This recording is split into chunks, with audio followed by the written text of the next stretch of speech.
এবং সদস্য সচিব প্রকৌশলী জাকির হোসেন সরকার কুষ্টিয়াতে একটি সামাজিক আন্দোলনের রূপ নিয়েছে ক্লিন কুষ্টিয়া গ্রিন কুষ্টিয়া। এই সংগঠনের আপনার উদ্দেশ্য এবং লক্ষ্য শহরকে পরিষ্কার পরিচ্ছন্ন রাখা এবং শহরকে এবং গ্রাম অঞ্চলকে সামাজিক বনায়ন এবং বনায়নের উপর রূপায়ণ করা।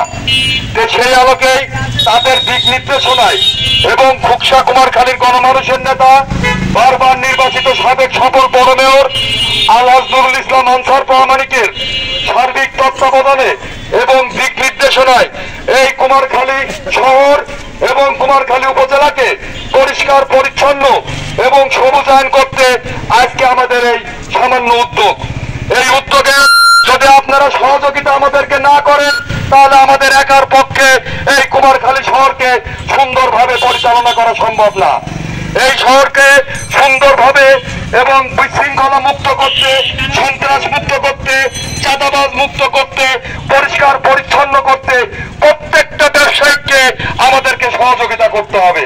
তাহলে এই কুমারখালী শহরকে আমরা একটি মডেল পৌরসভা হিসাবে রূপদান দিতে পারবো। এই পাশাপাশি আমি ধন্যবাদ জানাই কুমারখালী ব্যবসায়িক মহলের সমস্ত ব্যবসায়ীকে। আমি ইতিমধ্যে কুমারখালী প্রধান সড়ক কিছু সময় আমরা পরিষ্কার পরিচ্ছন্ন করলাম। অন্যান্য শহরে যেরকম ব্যাপক আকারে নোংরা থাকে আমার দেখে কিছুটা ভালো লাগলো, কুমারখালী শহরে প্রধান সড়ক অতটা নোংরা নাই। এই ধন্যবাদ শুধু ব্যবসায়ীদেরকে না, আমি কুমারখালী পৌরসভার প্রত্যেকটা কর্মচারী কর্মকর্তাকেও জানাই। তারা তাদের কার্যক্রম হয়তো ঠিক মতন পরিচালিত করছে। সেজন্য আজকে থেকে যে আমাদের সামাজিক আন্দোলন শুরু হয়েছে, এই আন্দোলন আজকে থেমে যাবে না। এই আন্দোলন ততদিন পর্যন্ত চলবে যতদিন কুমারখালী পৌরসভার প্রতিটি রাস্তাঘাট, প্রতিটি স্কুল, প্রতিটি মাদ্রাসা আমরা পরিষ্কার পরিচ্ছন্ন এবং সবুজায়ন করতে না পারি। সকলকে ধন্যবাদ। কুমারখালী পৌরসভার বারবার নির্বাচিত সুনামধন্য মেয়র আলহাজ নুরুল ইসলাম আনসার প্রামাণিকের নেতৃত্বে ক্লিন কুমারখালী পৌরসভা কাজ ইতিমধ্যে শুরু করেছি। আপনারা সম্মুখে ময়লা আবর্জনা নোংরা নিজ দায়িত্বে পরিষ্কার পরিচ্ছন্ন করে নির্দিষ্ট স্থানে ফেলবেন।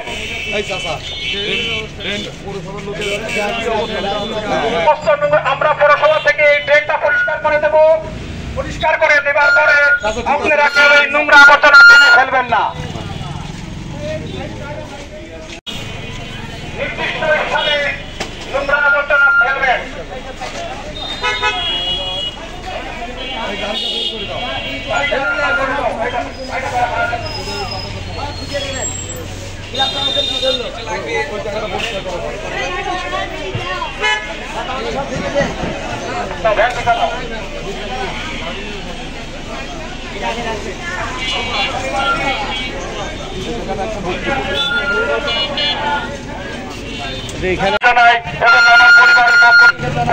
অসংখ্য ধন্যবাদ।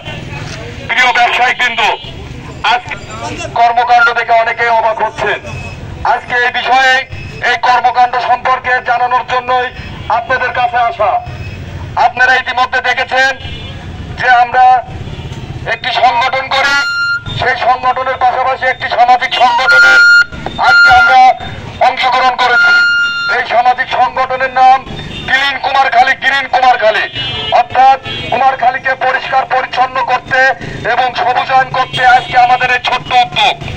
এই কুমারখালী শহরটা আমাদের সকলে, আপনারা যারা ব্যবসায়িক বৃন্দ আছেন তারা যদি আপনাদের হয়েছে পৌরসভা থেকে এবং যে সকল ঝুড়ি আছে সেই ময়লাটা যদি আপনারা সেই ঝুড়িতে ফেলেন তাহলে কুমারখালী শহরটাকে পরিচ্ছন্ন পরিষ্কার দেখা যাবে। আমাদের সাথে বহির্বিশ্বের খালি পার্থক্য একটাই, তাদেরও ঘর বাড়ি আছে, আমাদের এখানেও ঘর বাড়ি আছে। পার্থক্য শুধু একটাই, ওখানে পরিষ্কার পরিচ্ছন্ন বেশি, আমাদের দেশে আমাদের বাংলাদেশে নোংরা বেশি। সেই নোংরাটা, এই অপরিষ্কার ময়লা আবর্জনাগুলো যদি আমরা সঠিক জায়গায় সঠিক স্থানে ফেলি, একটু সচেতন হই, তাহলে কুমারখালী শহরকে, এই আমাদের শহরকে আমরা সুন্দরভাবে পরিষ্কার পরিচ্ছন্ন রাখবো এবং এই শহরকে আমরা সকলের কাছে বাংলাদেশের শ্রেষ্ঠ শহর হিসাবে রূপ দিতে পারবো। আমি সেই সকল ধন্যবাদ জানাই। সেই সাথে কুমারখালী। আজকে আমরা হলবাজার থেকে এই গণভবন পর্যন্ত আমাদের আজকে তারা আনুষ্ঠানিকভাবে শুরু হয়েছে। শুভ উদ্বোধন ঘোষণা করেছেন কুকসা কুমারখালীর গণমানুষের নেতা, বারবার নির্বাচিত সাবেক সফল মেয়র, কুষ্টিয়া জেলা বিএনপি সম্মানিত যুগ্ম আহ্বায়ক আলহাজ নুরুল ইসলাম আনসার প্রামাণিক। আজকের এই সামাজিক আন্দোলনের প্রধান অতিথি হিসাবে ছিলেন কুষ্টিয়া জেলা বিএনপির আহ্বায়ক জননেতা কুতুবুদ্দিন আহমেদ। আজকের এই সামাজিক আন্দোলনের প্রধান বক্তা হিসাবে ছিলেন ভিডিও কলের মাধ্যমে কুষ্টিয়া জেলা বিএনপি সম্মানিত সদস্য সচিব জননেতা প্রকৌশলী জাকির হোসেন সরকার। আমি সকলকে দৃষ্টি আকর্ষণ করব, আপনারা যে সকল ব্যবসায়িক ভাইরা আছেন একটু আমাদের পাশে সহযোগিতা করেন। এই শহরকে আমরা একটি সুন্দর পরিষ্কার পরিচ্ছন্ন শহর হিসাবে সকলকে উপহার দিতে পারবো ইনশাল্লাহ মনে করে। সেই সাথে সাথে সকলকে ধন্যবাদ জানিয়ে আজকের এই সামাজিক সংগঠনের আমাদের যারা সহযোগিতা করেছে কুমারখালী পৌরসভা সহ যে সকল সামাজিক সংগঠন সকলকে আমার পরিবারের পক্ষ থেকে ধন্যবাদ জানিয়ে আমার কথা শেষ করছি। ধন্যবাদ সকলকে।